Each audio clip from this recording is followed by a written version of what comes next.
Magandang umaga, ano po nararamdaman nyo? Sige lang po, kwento nyo lang. Kahit hindi na mahabang kwento kasi nakita ko na eh. Medyo balisa lang po. Balisa? Kailan po? Medyo matagal na rin po. Ang tawag po dyan, palipadangin related sa kulam. Bali, pag nakatulog ka, napaka-ikling oras, tapos pag nagising ka, wala na. Mas lamang po yung gising ka, tapos balisaw-saw, then yung isipan mo, tulala. Nakaganyan ka minsan, minsan di mo na alam yung gagawin. Tama po ba? Maliban doon, anong masakit sa'yo? Katawan? Balakang lang po. Balakang. Kailan pa yan? Ito lang po. Ngayong mga isang linggo pa lang. Isang linggo. Galing ka na po sa mabuting doktor natin, sir? Hindi pa po. Hindi pa. Okay, huwag ka na pumunta ng doktor. Wala akong makitang sakit doktor sa'yo. Kasi ang nakikita ko po, kapag may sakit doktor, pinapapunta ko po ang pasyente sa center or hospital. Siya sabi ko na, sir, ma'am, may sakit doktor ka. Tatanggilin ko yung nilagay sa'yo, pero punta ka ng doktor. Ganun po. Kaya lang, wala akong makita sa'yo, no? Okay, ang ako pag ano po, may nag-ano sa kanya, sige, kasi security guard. Sabi, patayin mo sarili mo. yung nga po. Opo. Putok daw sa ano niya. Yun po yung tinatawag na sinisira ang isipan. Yun po yung sinasabi ko kanina. At unti-unti siyang makakadali ka eh. Makakapatay ka eh. Yun na nakikita ko. Kumbaga sa advantage yung ano ko, sa aura ko. Ngunit pipigilan po natin yan. Humingi ka ng sa ating Panginoon, nagagaling ka at sa ating Ama. Kasi ang magpapagaling talaga po sa iyo, sir, hindi ako ha, hindi ako Diyos para pagalingin kita. Pero isang manggagamot na ginagamit ng Panginoon at aalisin ko yung nilagay sa iyo. Okay, papo dito, sir. Ito lang, dito lang. Yan lang. Sige lang po. Okay mga kapanalig, good morning sa lahat. Gamutan muli tayo sa araw na ito at nakita ko po sa lalaki, dalawa pong bumibira. Yung isa po, kilala niya lang, yung isa, mangkukulam. Binayaran po ito ng 5,000 para po tirahin si sir. Okay. Simulan na po tayo. Straight lang po, sir. Yan, yan lang. O, ready po tayo ha. Ito po yung sakit doktor, sir ha. Pakita ko lang ha. Pakipindot nga kung ano. O, malambot? Tama po. O, ma'am, sir, mga kapanalig, wala pong itong laman na matigas para masaktan si sir. Umpisahan natin. Sakit doktor po ito ha. Pikit lang, sir. Pikit, huwag kang mamulat. Wala. Hindi po umiinit.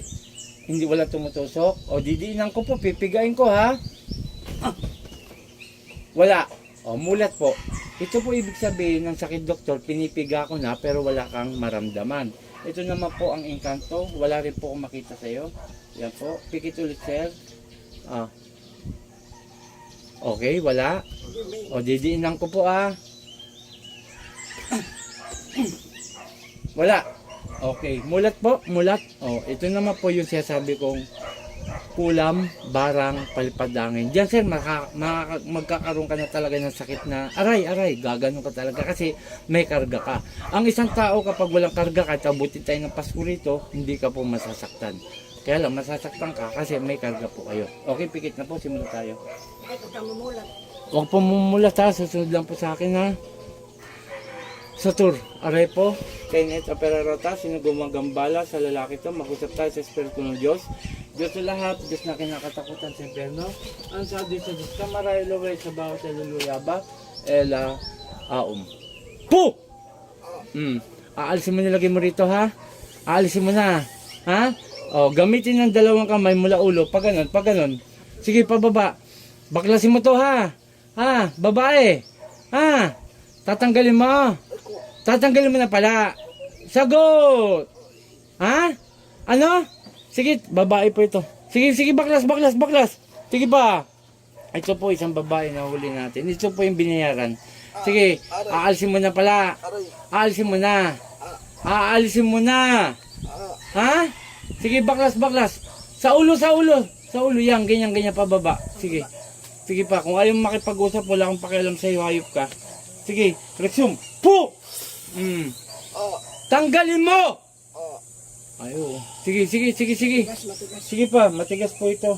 Marami nang pinahirapan po ito. Matanda na to, nasa 47. binayaran. Opo. Sige, sige. Tanggalin mo.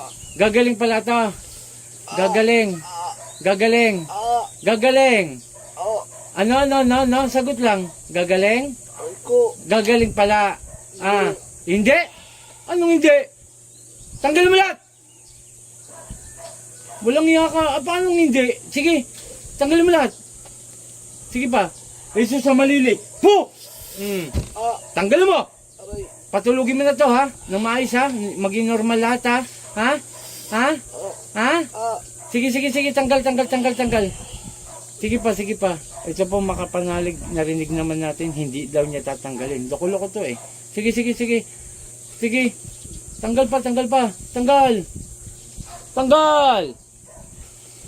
O, kunti na lang. Ibabalik ko nilagay mo rito sa lalaking ito. Hindi maganda yung ginagawa nyo. Walang yaka, ha? Hindi ka po pwede sa akin. Matanda ka na, eh. Nangkukulam pa kayo. Basta pera-pera, tumatanggap kayo ng ano para mangkulam, eh. Sige pa. Kunti na lang. Sige pa. Matikas ka, ha? Sige pa. Oh, matapang po to. Pero ito po, bayaran to. Bayaran po itong mangkukulam na to. Sige, gagaling na. Oh, ngayon, kanina tinatanong kita. Ngayon, gagaling ngayon, ha? Ha? Ngayon, ha? O, ito, may tanong ako. Huwag kayong kulam ng kulam, ha? Ha? Ano? Oo. Tama, binayaran ka lang. Tama? Sagot na kasi. Ito po, sumasagot na mga kapanalig, mga ka-idol. Kanina, ang tikas po, eh. Sige, gagaling na to. Gagaling na. Ano? Yung malinaw na salita. Gagaling na? Oo. Sige. Pasensyahan tayo. O, ulit. Last na. Ulit. Ikaw ngayon mahirapan sa akin sa mga oras na to. Walang hiya ka, ha? Panginoon kong Isus, sa kamadakilaw, mingaw ng basbas sa'yo, na parusahan ko gumagambala sa lalaki to at siyang mahirapan. San Ipratris, Akmek, Adal! Pangalan to? Marvic. Sa ngalan ni Jesus, Marvic, balik sa tawa mo. Sir. Pangalan mo? Marvic. Okay. Sir, pakibukas po ito, bago po ito. Kayo ang pinapabukas ko para malaman nyo na nakasilyo pa. No? Sige. Tapos, bulong mo ang pangalan mo, apelyido mo, tapos bigay mo sa akin para kargahan ko muna bago mo inumin. Sige po. Okay. Huwag niyo na po isara, sir. Huwag mo na, ibuksan mo. 3 araw po inumin to, ha? Tapos meron akong mga ibibigay sa iyo at kailangan mong sundin, no? O, inumin niyo na po agad kalahati. Okay, umagang kay ganda. Maraming salamat sa ating Panginoon, sa ating Amang Dakila at sa ating Ama na si Yahweh. Yung isang lalaki, matikas po yung tumitira, ngayon sumuko, kalaunan. Sabi ko nga sa inyo, hindi ako titigil sa aking panggagamot upang marami tayong matulungan. Sa home service po, huwag tayo magpapadala ng pera sa GCash. Hindi po ako nangingi ng pera sa GCash. Scammer po yan. May gumagamit ng aking profile picture. Ang layunin ko, diyan ko kukunin ang renta ng sasakyan sa inyong lugar at humingi po ko ng donasyon sa aking gamutan. At tulad nito, mga anib protection, hindi po ako nagpapabayad. Libre po ito. Wala po itong bayad. Maging sa mga tubig, ito po mga tubig natin. Ito, kabibili lang po natin itong isa. Ito po yung pawala na yung laman. Ayan.